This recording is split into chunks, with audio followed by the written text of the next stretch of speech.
Welcome to week 5. We're going to talk about Articles 1 through 3, the three branches of government. So, we've got a lot to take care of in this one lesson because this is the guts of our Constitution. This is what is making our nation work today, are these three branches of government. All right, so as you know, the three branches of government are the legislative, the executive, and the judicial branches. Those are defined in the Constitution in Articles 1 through 3. And we are going to go over this today along with some definitions. I highly recommend at some point you sit down and just kind of read out loud to yourself the Constitution. It will help you kind of know why some people just don't have a clue because it's really boring, but it is the guts of what our nation is about. So it's our foundational document. Okay, well, let's do some background terms to get started. So we're going to look at the fact that we are set up in a nation with separations of powers. And we've discussed this before. There are really four branches of government: the legislative, executive, and the judicial branch. The fourth branch is us, we the people. And those three branches that are in the Constitution are there to serve we the people. We the people give up a little of our freedoms in order to make it safe for everybody. So we've been through all the philosophy behind that before. Okay, so we want to talk a little bit about the separation of powers because it keeps us from falling into trouble as a country. So let's take a look at some ideas. Now, there were so many people who were philosophers and writers and all working together and looking at historic ideas from philosophers to make our Constitution. We invented a new form of government here in the States.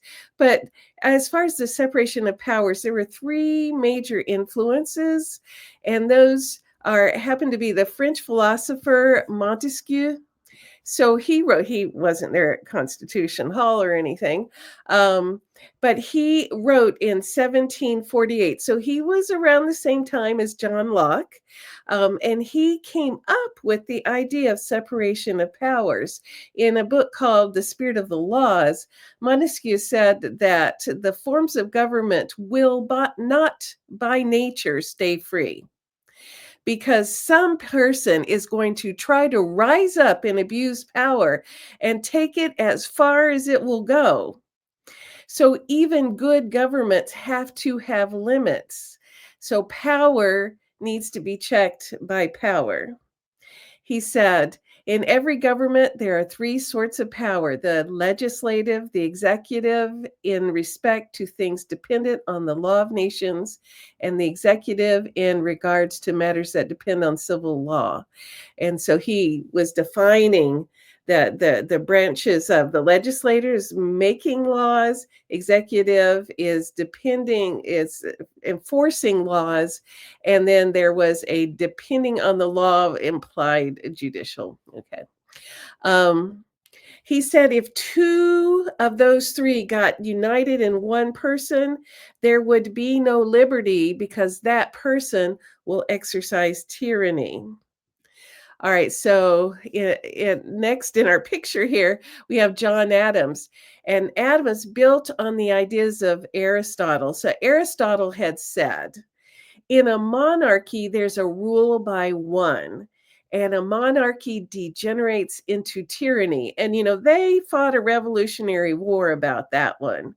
And so he wanted to make sure that John Adams, that they followed the ideas that Aristotle said. So he said, don't do monarchy. He said aristocracy is the rule by few, and that will degenerate into oligarchy. So, in an oligarchy, a few very wealthy and powerful people rule, and that is because they have taken power over the people. So, and you can see this in the backgrounds of some governments that have fallen into fascism. Is behind them are some very powerful business people, the oligarchs. All right. All right. And then Aristotle said the polity is the rule by many. And this becomes a democracy. A democracy is a nation where every person has a voice. All right. So John Adams took Aristotle's ideas and he wrote a book called Thoughts on Government. And he brings this to the Constitutional Congress. And this is part of what people were wrestling with were some of his ideas that he had written down. Adams believed that the new nation should be an empire of laws and not of men. So one man couldn't seize the power over the law. Because the new nation would be so large in size and population. In the 13 colonies, they were spread all over the place and it was big. So a pure democracy wouldn't be possible because you couldn't get every voting citizen into one building to take a vote. So nothing would ever happen. So John Adams suggested that the people should select a few of the most wise and good as an elected assembly, and he suggested a bicameral form of assembly. So bicameral means two parts. So there's the House of Representatives and the Senate. All right, so that is what he suggested. And he also suggested that there's a power of separation of powers with that legislative bicameral branch and an executive branch and a judiciary. And that judiciary would be independent and the executive would be independent. So everybody has enough power to keep the others in check and all serving we the people. All right. In the Federalist Papers, James Madison said that there should be separation of powers and checks and balances. So he said ambition must be made to counteract ambition. So they were thinking about, okay, we're going to separate the powers, but how do we hold each other in check? All right. So what they ended up with in the constitutions checks and balances is the legislative branch makes laws, the executive branch enforces laws, and the president's the commander in chief of the Army and Navy. And the Supreme Court interprets the laws, okay? And then the checks and balances is complicated, but Congress authorizes government expenditures, so it controls the military budget and also has the power to declare war. So the executive branch may be the commander in chief, but Congress has the purse strings and the right to declare war. The president has veto power over laws, but that veto can be overridden by two-thirds vote in Congress. The president appoints Supreme Court judges, but he does so through the advice and consent of the Senate. The Congress has the power to set the number of judges so that it stays in a balance according to what the needs of the Constitution and the people say. And then the Supreme Court can declare presidential actions or laws to be unconstitutional. So everybody's got a finger in the pie to keep each other in balance. All right, so again, as James Madison said, in framing a government which is to be administered by men over men, the great difficulty lies in this. You must first enable the government to control the governed, and in the next place, oblige it to control itself. So you've got all these things need to be kept in check. Okay. All right. Another part of the Constitution that we need to just mention, though, the words for is federalism. So the framers, the founding fathers, set up a federal system that divided power between the national government and the states. So there's some checks and balances there. States have powers and the federal government has powers. There's also a couple of other clauses in the wording that we'll see, and I just want to introduce the words, and we'll just talk about them briefly. And you may want to look into them further because they come up. You might hear them in the news sometimes. One is the Commerce Clause. That's Article 1, Section 8. That says to regulate, this is Congress, will regulate commerce with foreign nations and among the several states and with the Indian tribes. So the Commerce Clause is something that's been hotly contested over time, especially by the Supreme Court. So we'll talk a little bit more there. What is the Commerce Clause in reality? How's that play out? Another one is the Emoluments Clause. So it's mentioned twice. One is in Article 1, Section 1, and then kind of repeated. So one is in Article 2 with the president. Also, this is with Congress.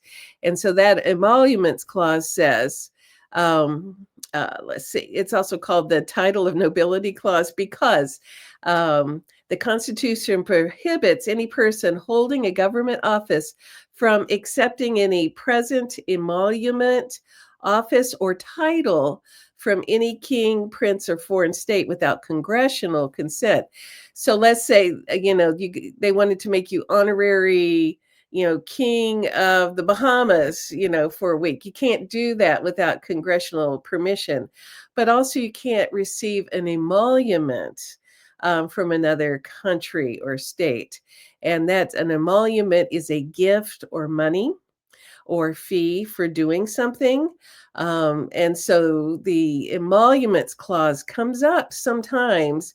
Did the president accept that award with some money, or did he selling that thing while he's president? Is that violation of the Emoluments Clause? So both Congress and the president are bound to that Emoluments Clause. Okay, all right. Here we go. We are going to talk about Article 1, and that is the legislative branch. All right. So, in the transcripts that I will attach to this, I have most of the Constitution or a brief summary written down, and so it's kind of wordy. But we will get in as much explanation as we have time for today. So, all right, Article 1, the legislative branch. Section 1 says that all legislative powers shall be vested in a Congress of the United States, which shall consist of a Senate and a House of Representatives. So legislative powers means the power to write laws. All right, that's pretty simple. Section 2 says that the House of Representatives should be composed of members that are chosen every second year. So every 2 years we have elections. And the reason for that is the founders wanted to make sure that there was a house of government that was very responsive to the needs of the people, feet on the ground as the needs change. There are people in there hearing and seeing and reacting. And so they're very answerable to the people. So every 2 years, the whole House of Representatives is up for election again. People will complain about that because there's always an election. And those who are in the House of Representatives are always spending part of their time campaigning their whole term because that's just the way it works. But it is that way on purpose to keep it responsive to the people. All right, so as we know, the House of Representatives is based on the size of the population of a state. The requirements are, and all right, I want you to hear this in legal terms, and then we won't do this for the rest of the requirements in other sections because it's written backwards to our modern English thinking. Okay. All right, so it says no person shall be a representative who shall not have attained to the age of 25 years and been 7 years a citizen of the United States, and who shall not, when elected, be an inhabitant of the state in which he shall be chosen. In other words, he has to be 25 years old, has been a citizen of the United States for 7 years, and has to live in the state that he is serving. So that makes sense, right? All right. Section 2 also says that it is based on the population of free persons. And, if we had more time, we'd go through the whole history of what it originally said, where it counted three-fifths of those who were enslaved. But we will talk about that some more in Amendments 13 and 14, where we can spend, a whole lesson on that. But today it is based on the population who are eligible to vote. All right. The House of Representatives also has the power to tax and to impeach. So in Section 2, both of those are delineated. So the taxes are written by the House of Representatives. And if a president is impeached, or there are impeachments of other officers of the government, those are done in the House of Representatives. Okay.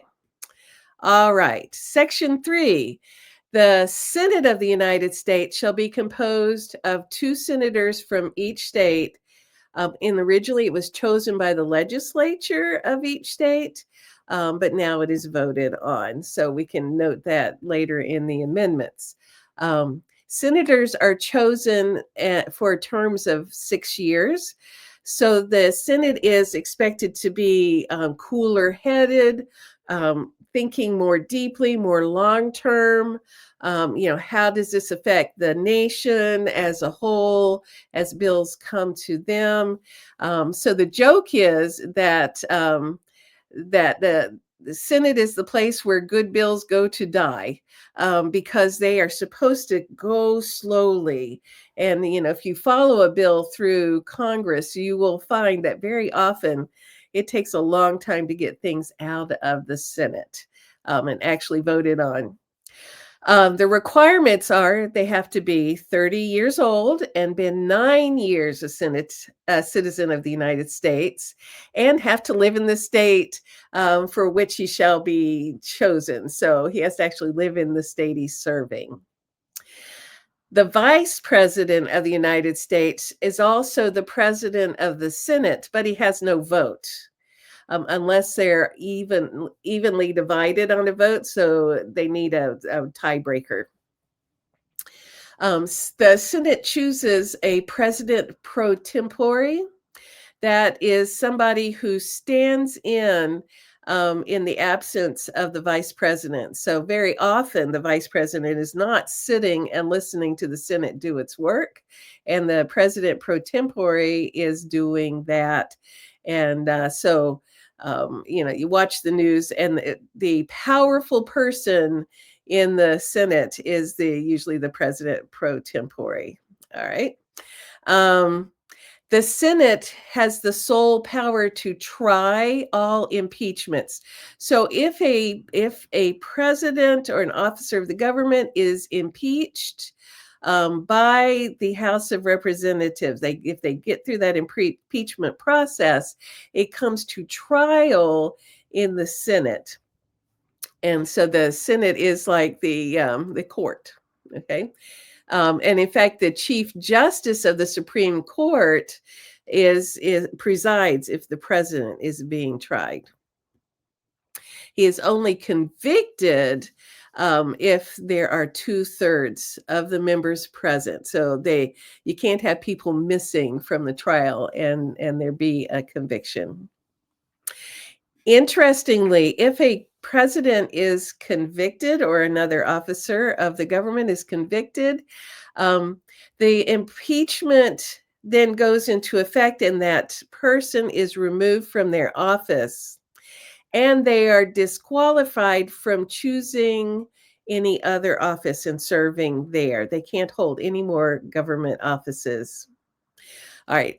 However, they can be held liable and subject to indictment according to the law. So if they broke a law, they can be charged and go into the court system. And so they might be charged there. So let's see. Um, as Section 4 says that states determine the times, places, and manner for elections for the House and the Senate. And that is really interesting. If you notice, each state has its own specific rules and regulations for voting for federal offices. Like there's not one uniform election code. Each state has the responsibility to make its own elections rules and laws and locations and all of that. Um, Section 5 says that the states will judge those elections, returns, and qualifications of its members. So the states, again, the states have power in our federalist kind of government. The nation has power, but the states are right there in the Constitution, also holding power. All right, Section 6 um, uh, says that. Let's see, the senators and representatives shall receive a compensation for their services. They get paid. And in all cases except for treason, felony, and a branch of the peace, they can do their work. If they break any of those other laws, they lose their job. Okay. Then we mentioned the emoluments, so they can't receive a title from another country. They can't receive any gifts or payments, any emoluments while they're holding office. And they can't have another job. They can't be president and in the House of Representatives. Okay, Section 7. Um, all bills for raising revenue shall originate in the House of Representatives, but the Senate may propose or concur with the amendments as on other bills. So a bill is passed and then goes to for taxation, for raising revenue. Then it goes to the Senate, and then it goes to the president for signing into law. Or the Senate can introduce a bill, but the House of Representatives also has to pass it, and then it goes to the president. If the president approves, he signs it.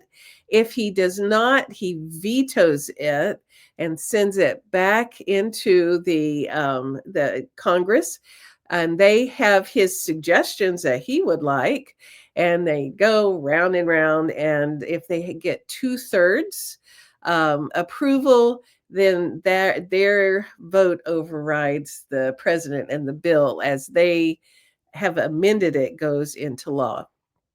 All right, here's a whole bunch of them. All right, so Congress has the power to lay and collect taxes, duties, imposts and excises, debts for the defense and the general welfare of the United States. The Congress has the power to borrow money on credit of the United States, to regulate commerce. Here's more commerce with foreign nations, among the states and with Indian tribes. That's the Commerce Clause. They have the power to establish a uniform rule of naturalization, how people become citizens. They have the power to coin money and regulate the value of it.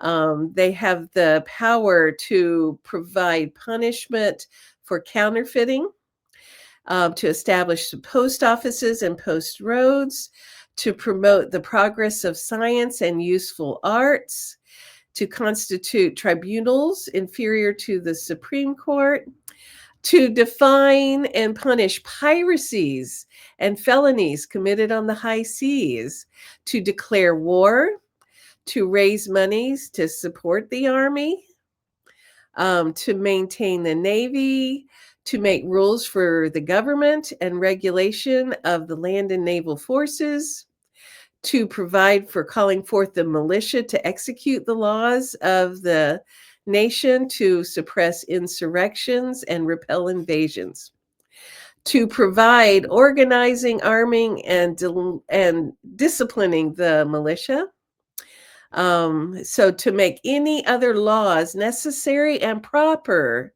for carrying into execution all of those powers.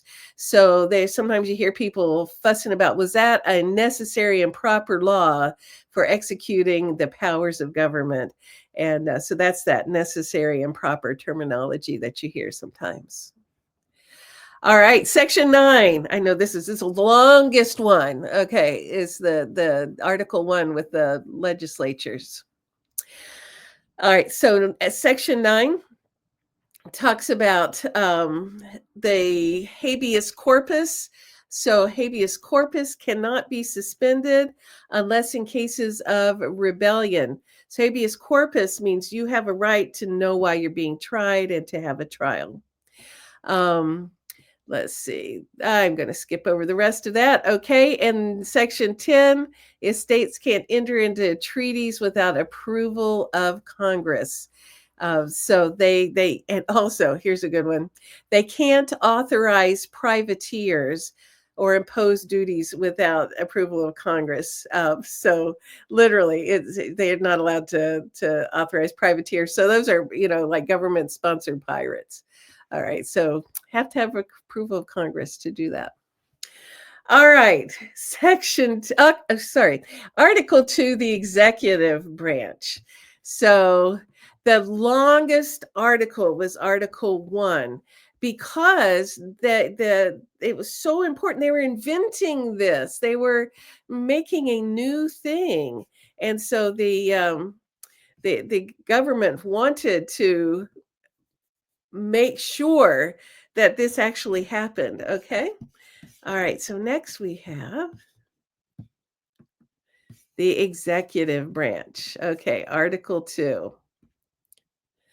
Again, we come up with the emoluments clause that will show up later. Other terms that we want to talk about is executive orders. So, an executive order is a presidential action that directs federal agencies on how to operate. It carries the effect of a law provided it aligns with constitutional powers. Executive power orders can also amend or revoke prior executive orders, from another president. So it can revoke them or amend them. So an executive order it feels like a law, but presidents aren't allowed to pass laws or write laws.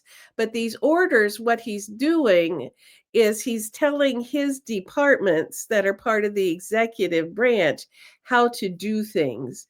And in them doing the things that he wants, it feels like a law. It's enacted like a law. So it kind of circumvents Congress.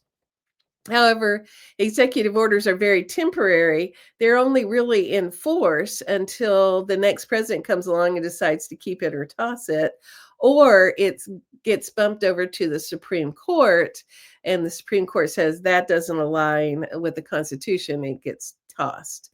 So those are there. There are other presidential actions, and we could be doing a whole class on this that aren't quite as powerful as the executive orders and their proclamations and all. And those are like memos and things like that are, yeah, I want this to be done, but it's not really in order. And so we just aren't going to get into all that this time. Okay. All right. The executive branch. So section 1 of Article 2. So is the defining the executive power. So the executive power shall be vested in the President of the United States. He shall hold his office for a term of 4 years, and together with the vice presidents chosen for the same term is elected. All right, now this is one thing we're going to talk about here is he is elected according to section 1 of Article 2, not by popular vote, but by the Electoral College. So the Electoral College is in effect, is each state has an elector, an assigned person to vote for the president instead of the whole body of the state. And so they each, based on population, they get an elector. So it's the same number of electors as they have the House of Representatives, and also the same number of senators that they have. So they've got senators and representatives.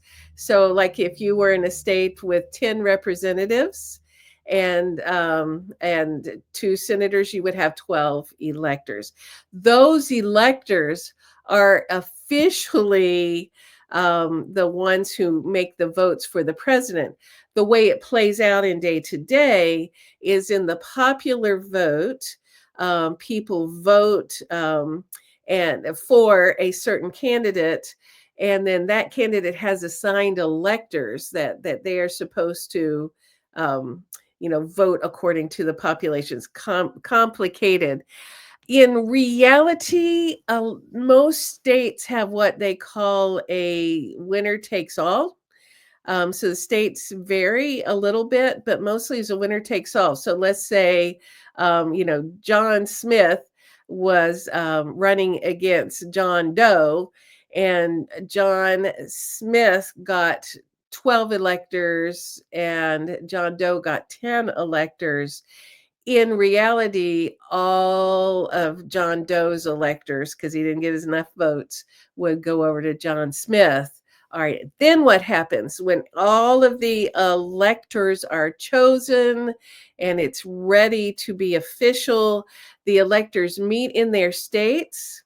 They choose their president and vice president. It is signed and certified on lists. Those lists are transmitted to the United States Congress and to the president of the Senate. The president of the Senate, who's that? That's the vice president. In the presence of the House and Senate, opens all those lists, those certificates, and the votes are counted. And whoever has the most votes at that moment is becomes the official president. So these days, by the time this actually happens, it's more a formality because it's already been on the news, who got enough votes in the Electoral College to win. Um, in the past, recent years, there have been several times where the popular vote in the country got overridden by that winner takes all format of the Electoral College, and we ended up with a different president than the popular vote chose. And that is a thing that causes great debate. So it would take an amendment to the Constitution to make that go away. And as we know, amendments are not that easy. All right, requirements to be a president.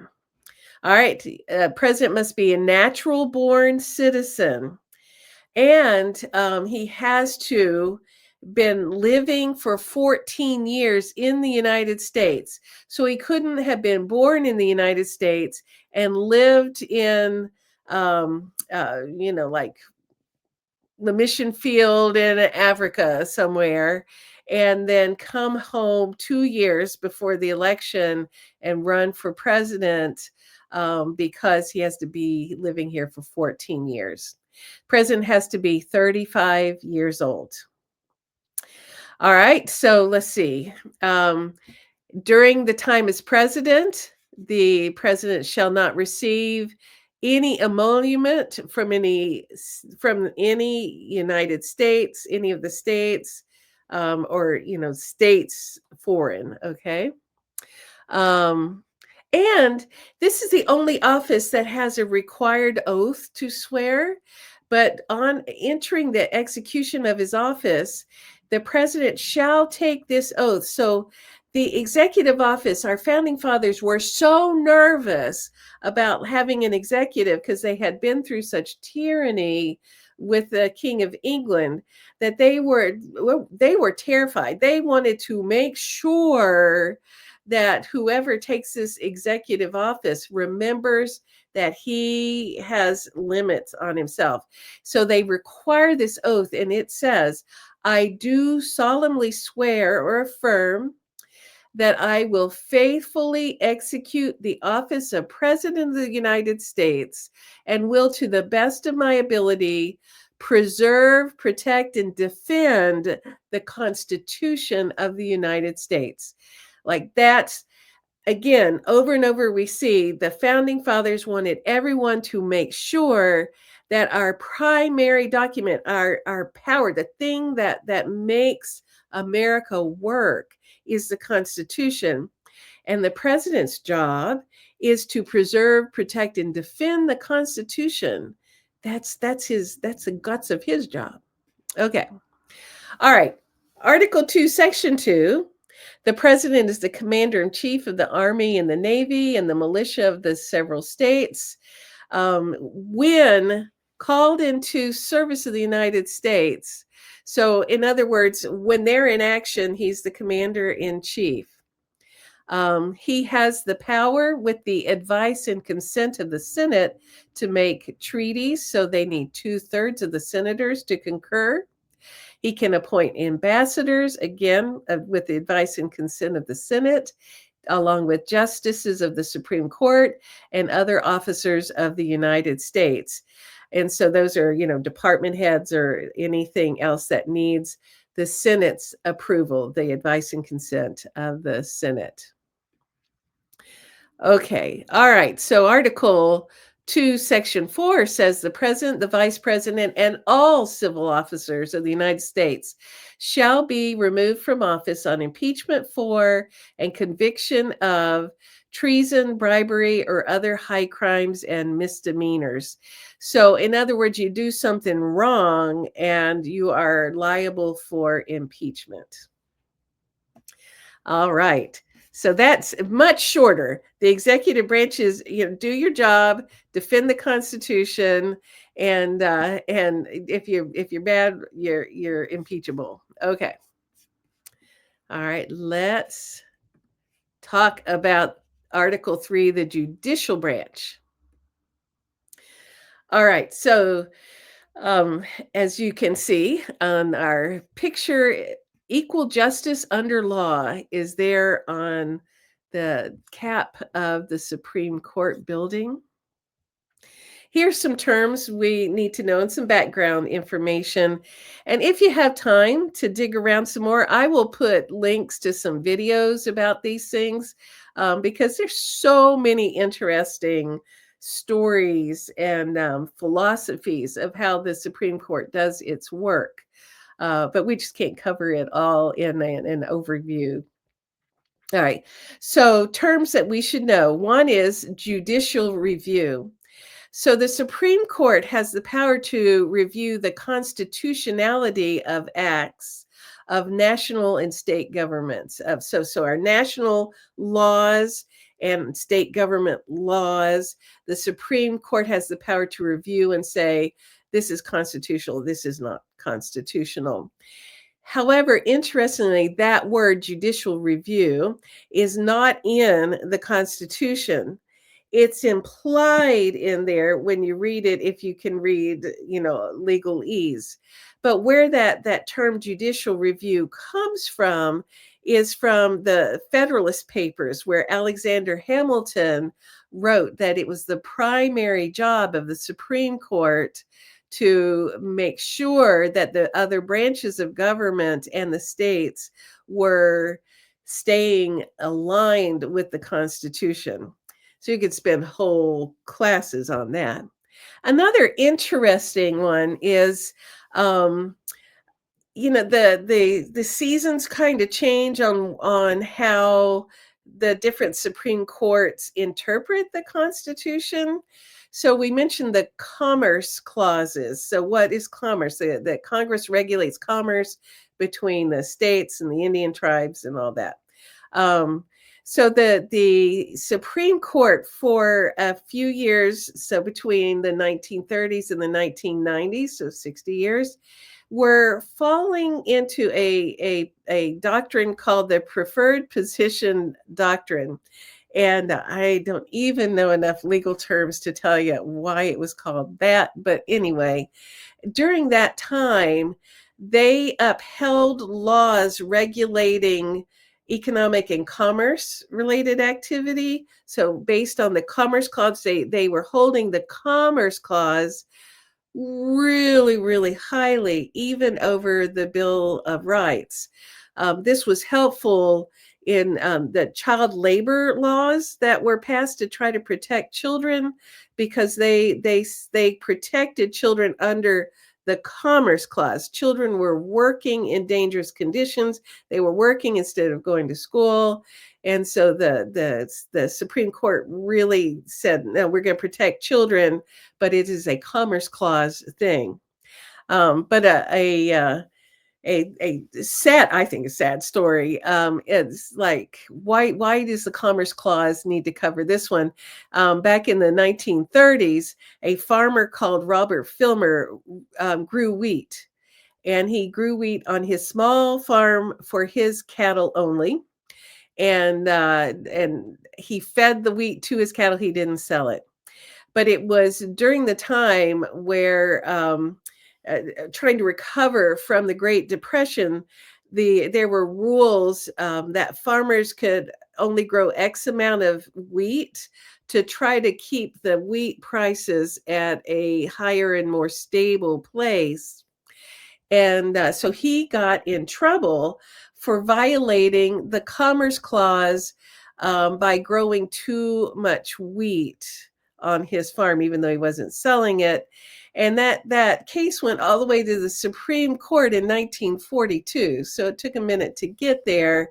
And the court said that poor Mr. Filmer had violated the Commerce Clause by selling too much wheat. I mean, by growing too much wheat, even though he wasn't selling it, because that meant he wasn't buying wheat for his cows, and that was messing up the market. So that was in my opinion, a weird stance in the preferred position doctrine on the Commerce Clause. So you can see the Supreme Court every once in a while, the people are scratching their head on why did they come up with that?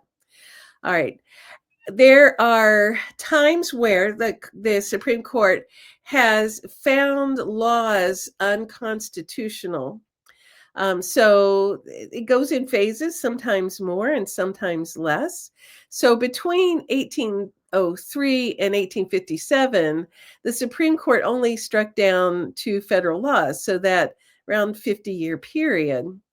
From 1942 to 1995, another 50-year period, the Supreme Court struck down 46 federal laws. And then from 1995 to 2019, so not even 50 years, not even half of that, the Supreme Court struck down 49 federal laws. So the current Supreme Court is much happier about striking down laws than the previous ones, but it's been on the upswing through the second half of the 1900s. All right, so let's look at the Article 3 about the judicial branch itself. So it says that the judicial power of the United States shall be vested in one Supreme Court and in such in such inferior courts as the Congress may from time to time ordain and establish. The judges of both the Supreme and inferior courts, so these days those are district courts and appellate courts. Those judges that are on those courts shall hold their offices during good behavior and shall at times receive for their services compensation. So they get paid for their job, and they will hold their office as long as they are on good behavior. So what that means is that people in a federal judgeship will hold that judgeship for their lifetime and get paid. And they also can only hold it as long as they are on good behavior. So, judges don't lose their jobs very often, but here's a few interesting cases that have been impeached. So, way back in 1804, the Supreme Court Judge Samuel Chase was impeached for arbitrary and oppressive conduct of trials. So he was the only Supreme Court judge, as far as I know, that got impeached. He was acquitted, so things got politicky and murky, and he was acquitted. All right, but in 1803, District Court Judge John Pickering was impeached and removed from the bench for drunkenness on the bench. So he lost his job for being drunk on the job. In 1986, so this is getting more in the present. So there's others, but I don't have time for them all. But in 1986, District Court Judge Harry Claiborne was impeached for tax evasion and removed from office. And then in 2010, District Court Judge G. Thomas Porteous Jr. Was impeached for accepting bribes and removed. So it does happen where judges can be on not good behavior and get in trouble. Okay. Section 2 of Article 3 says that the judicial power, and we're talking about these federal courts, shall extend to all cases in law and equity arising under the Constitution, the laws of the United States, and treaties made.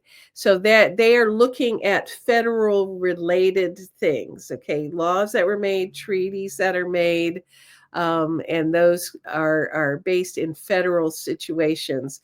Also, they can also look at controversies to which the United States is a party. So between the states, so we're involved if there are two states arguing with each other, or a state and a citizen of another state. If it's important enough, it might get up to the Supreme Court. So there are some things you go like, well, that doesn't sound like a federal thing, but because of the complexity of different states involved, the federal courts can get involved. All right, then it talks about treason. So treason can come into the courts. And treason against the United States shall consist only in levying war against them, or in adhering to their enemies, or giving them aid or comfort. So the if you're going to be charged with treason in the United States, if you're waging war against the United States, or you're hanging out with the enemies, or you're giving the enemies aid or comfort, that is considered treasonous. And if someone accuses a person of treason, um, they can only be convicted on the testimony of two witnesses to the same overt act, or on confession of themselves in an open court. Then, if a person is found guilty, Congress has the power to declare the punishment for the treason. So that's it. We got through all three branches of the government. So look in the transcripts. You'll have references. There are so many things you could just dig around with and learn so much. But you're getting an actual framework on the Constitution. Like, what did our founding fathers actually want to happen, because our nation mattered and our nation still matters, and we need our Constitution. So get to know it. And thanks for being part of this.